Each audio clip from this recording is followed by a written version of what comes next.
ಈಗ J D ಎಸ್ನಿಂದ ನೋವು ಉಂಡಿರ್ತಕ್ಕಂಥವ್ರು ಅವರೊಬ್ಬರೇ ಅಲ್ಲ, ಸುಮಾರು ಒಂದು 10, 12, 13 ಜನ ಶಾಸಕರು ಮತ್ತು ಅನೇಕ ರಾಜ್ಯ ಮಟ್ಟದ ಜಿಲ್ಲೆಗಳಲ್ಲಿರ್ತಕ್ಕಂಥ ನಾಯಕರುಗಳು ಕೂಡ.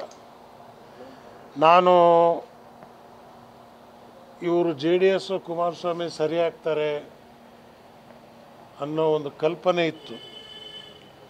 ಚನ್ನಪಟ್ಟಣಕ್ಕೆ ನಿಲ್ಲಕ್ಕೆ ಹೋದಾಗಲೇ ಹೇಳಿದೆ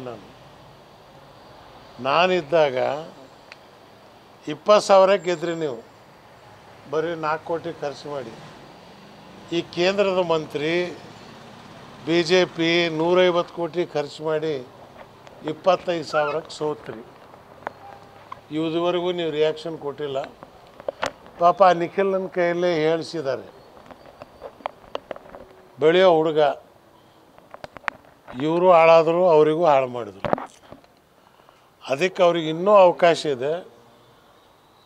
ನೀವು ಪಾರ್ಟಿಯಲ್ಲಿ ಪ್ರಜಾಪ್ರಭುತ್ವ ತಂದು ಫ್ಯಾಮಿಲಿ ಮಾಡಿಕೊಳ್ಳಾರ್ದೆ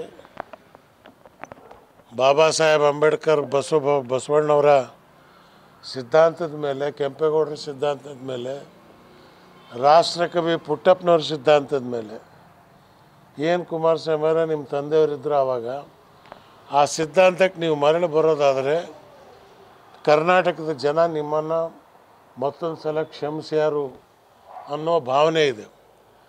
ಆದರೆ ನೀವು ಅದೇನು ಮಾಡ್ತೀರಿ ಮುಂದೆ ಗೊತ್ತಿಲ್ಲ. ಆದರೆ ನಾವು ಕೂರೋಕ್ಕಾಗಲ್ಲ.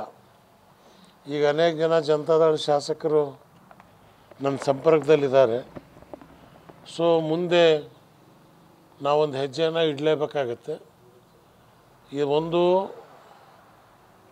ರಾಜ್ಯ ಮಟ್ಟದಲ್ಲಿ ಒಂದು ಶಕ್ತಿಯನ್ನು, ಮೂರನೇ ಶಕ್ತಿಗೆ ಹೆಂಗೂ ಇವರು ಬಿ ಜೆ ಪಿ ಮದುವೆಯಾಗಿ ಇವ್ರ ಪರಿಸ್ಥಿತಿ ಅಲ್ಲಲ್ಲಿ ಕಲ್ಲಲ್ಲಾಗಿದೆ. ಈಗ ಕೇವಲ 2 ಸೀಟಿಗಾಗಿ ಒಂದು ದೊಡ್ಡ ಭಾರತ ದೇಶದ ಪ್ರಧಾನಮಂತ್ರಿಯಾಗಿ ಕರ್ನಾಟಕಕ್ಕೆ ಒಂದು ಕೀರ್ತಿಯನ್ನು ಅವತ್ತು ತಂದುಕೊಟ್ಟಿದ್ದು. ಅಂಥ ಒಂದು ವ್ಯಕ್ತಿತ್ವವನ್ನು ಸೋಪು ನೀರಲ್ಲಿ ಹಾಕಿ ತೊಳೆದು ಬಿಟ್ರು ಇವರು. ಸೊ ಹಾಗಾಗಿ ನಮಗೂ ನೋವಿದೆ. ದೇವೇಗೌಡರಿಗೆ ಈ ವಯಸ್ಸಿನಲ್ಲಿ ಆಗಬಾರ್ದಾಗಿತ್ತು, ಆದರೆ ಮಕ್ಕಳ ಕಡೆಯಿಂದ ಈ ಥರ ಆಗಿದೆ. ಇನ್ನೇನು ಅವರಿಗೆ ಪಾಪ ಅವರು ನಿಶಕ್ತರು, ಸ್ವಂತ ತೀರ್ಮಾನ ತಗೊಳ್ತಕ್ಕಂಥ ಶಕ್ತಿ ಅವರಿಗಿಲ್ಲ. ಕುಮಾರಸ್ವಾಮಿ ಏನು ಹೇಳ್ತಾರೋ ಅದನ್ನು ಕೇಳ್ಕೊಂಡಿದ್ದಾರೆ. ಸೊ ಅವರು ಕೂಡ ನ್ಯೂಸ್ಗಳಲ್ಲಿ ನನ್ನನ್ನು ಕೇಳಿದ್ದಾರೆ, ನೋಡಿದ್ದಾರೆ. ಅವರೇನಾದರೂ ಈ ವಯಸ್ಸಿನಲ್ಲಿ ಒಂದು ತೀರ್ಮಾನ, ಹೌದು ನಾನು ಮಾಡಿದ ತಪ್ಪಾಯಿತು, ತಪ್ಪು ತೀರ್ಮಾನ ತಗೊಂಡೆ ಅಂಥೇಳಿ ಸರಿ ತೀರ್ಮಾನ ತಗೊಳ್ಳೋದಾದರೆ ನಾವೆಲ್ಲರೂ ಚರ್ಚೆ ಮಾಡ್ಬೋದು. ಇವತ್ತು ಜಿ ಟಿ ದೇವೇಗೌಡರಿಗೆ ನಾನೇ ದೇವೇಗೌಡರನ್ನ ಕರ್ಕೊಂಬಂದು ಅವ್ರ ಮನೆಗೆ ಬಂದು ನೀವು ನಮ್ಮ ಜೊತೆಯಲ್ಲೇ ಬರಬೇಕು ಅಂಥೇಳಿ ಅವರನ್ನು ಸೇರಿಸಿ ಅವರಿಗೆ ಕಮಿಟಿ ಅಧ್ಯಕ್ಷರನ್ನಾಗಿ ನಾನೇ ಮಾಡಿದ್ದು. ಅವರು ತಾನು ಗೆದ್ದಿದ್ದಲ್ಲ, ಪಕ್ಕದಲ್ಲಿ ಹುಣಸೂರನ್ನು ಕೂಡ ಗೆಲ್ಲಿಸ್ಕೊಂಡ್ರು. ಈಗ ಅವ್ರಿಗೇನು ಹೇಳಂಗಿಲ್ಲ, ಕೇಳಂಗಿಲ್ಲ, ಏಕಾಏಕಿ ಏಕ ವ್ಯಕ್ತಿಯ ತೀರ್ಮಾನ ತಗೊಳ್ತಿರೋದ್ರಿಂದ ಅವರು ಕೂಡ ಬೇಸರಾಗಿದ್ದಾರೆ. ಈಗ ಮುಂದೆ ನಾನು ಜಿ ಟಿ ದೇವೇಗೌಡರು ಮತ್ತು ಇನ್ನು ಅನೇಕ ಜನ ಶಾಸಕರಿದ್ದೇವೆ, ಕೂತ್ ನಾವು ಮುಂದೆ ಏನು ಮಾಡಬೇಕು ಅಂತ ತೀರ್ಮಾನ ಮಾಡ್ತೀವಿ.